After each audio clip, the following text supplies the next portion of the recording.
একটা বাড়ি শুধু ইট পাথর সিমেন্ট রড দিয়ে বানাইলেই কিন্তু বাড়ি হয়ে যায় না। বাড়িটা তৈরি হয় ঠিকই, বাড়ির প্রাণ আসে বাড়িতে যখন বাবা মা ভাই বোন সবাই একসাথে হাসি খুশি ভাবে থাকে।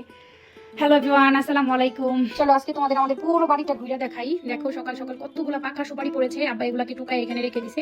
এই যে চিকন একটা গাছে মাশাআল্লাহ এত সুপারি ধরছে। এই দেখো একদম ঘরের সামনে মা একটা কলা গাছ লাগাইতে বলছিল আব্বাকে, আব্বা দুই সাইডে দুইটা লাগাই দিছে। এটা হচ্ছে আমাদের বাড়ির দুয়ারের সাইড, মানে আমরা এখানেই বেশিরভাগ সময় কাটাইতাম আগে ভাই বোনেরা সবাই মিলে। আমরা 3 বোন বড়, আমার ভাইটা খুব ছোট, আমরা একদম একসাথে জীবন্ত প্রাণ গুলিয়ে বাড়িতে বেড়ে উঠছি। আমরা আগে আমার দাদা বাড়িতে থাকতাম, তারপরে আমার আব্বা এই বাসাটা করেছিল। আমার আম্মার হাতের লাগানো এই বাসার সব গাছ, অনেক রকম ফলের গাছ আছে। এটা হচ্ছে আমাদের পূর্ব সাইড বাহির বাড়ি। চলো তোমাদের নিয়ে যাই। দেখো আমাদের বাসাটা মোটামুটি অনেক আগের, এর জন্য শ্যাওলা পরে পুরো নষ্ট হয়ে গেছিল। তারপরে দেওয়ালটা নতুন কালার করানো হয়েছে, কিন্তু এই যে বাহিরে যে পুরো বাউন্ডারি, এটা তো পুরোপুরি শ্যাওলা পরে নষ্ট হয়ে গেছে। এত সারি সারি নারিকেল গাছ বাসায়, অথচ নারিকেল ধরার কোনো খবর নাই। আমাদের এদিকে এখন একদমই নারিকেল ধরে না। এর কারণ কি এটাও এখন পর্যন্ত জানলাম না। দেখো কত সুন্দর গাছগুলো মাথা উঁচু করে দাঁড়ায় আছে। এটা হচ্ছে আমাদের বাহির বাড়ি।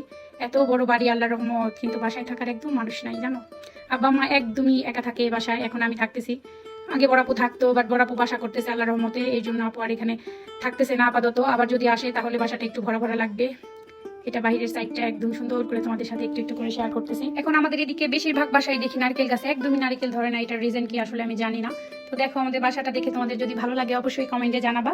আর তোমরা যদি ভিডিও দেখে কমেন্টস করো তাহলে আমি বেশি উৎসাহিত হই ভিডিও আবার রিটার্ন বানানোর জন্য।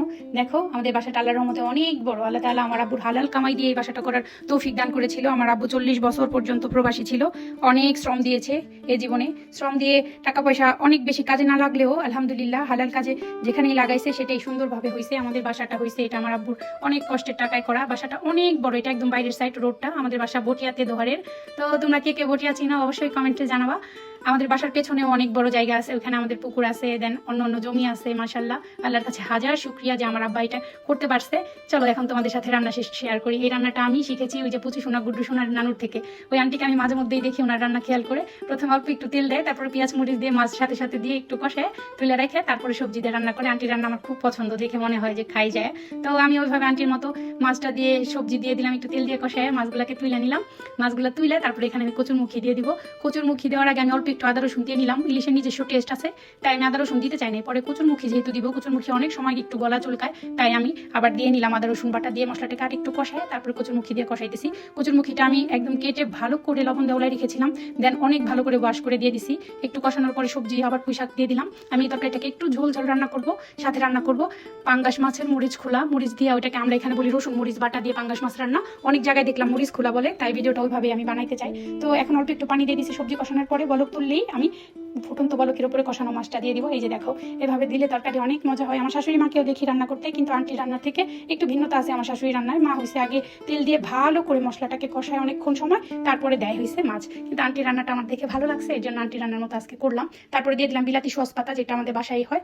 এই দেখো আমি এখন গ্যাস অফ করে দিব। আমার তরকারি ফাইনাল লুক পুরোপুরি হয়ে গেছে, একদম হালকা মশলায় ইলিশ মাছ সবজি দিয়ে কচুরমুখী সবজি হিসেবে কচুরমুখী দিয়েছি। আমার আব্বা আম্মা যেহেতু অন্য সবজি বেশিরভাগই খায় না, লাইক করে না, তো এভাবে রান্নাটা শেষ করেছি। এখন আমি রান্না করবো পাঙ্গাস মাছের কষা। পাঙ্গাস মাছ তোমরা অনেকেই লাইক করো না, বাট আমাদের বাসায় আমরা মোটামুটি কয়েকজন খুব লাইক করি, কয়েকজন খাই না। তো আমি মিক্সারে মিক্স করে এনেছি, তোমরা শিলপাটায় বেটে নিতে পারো।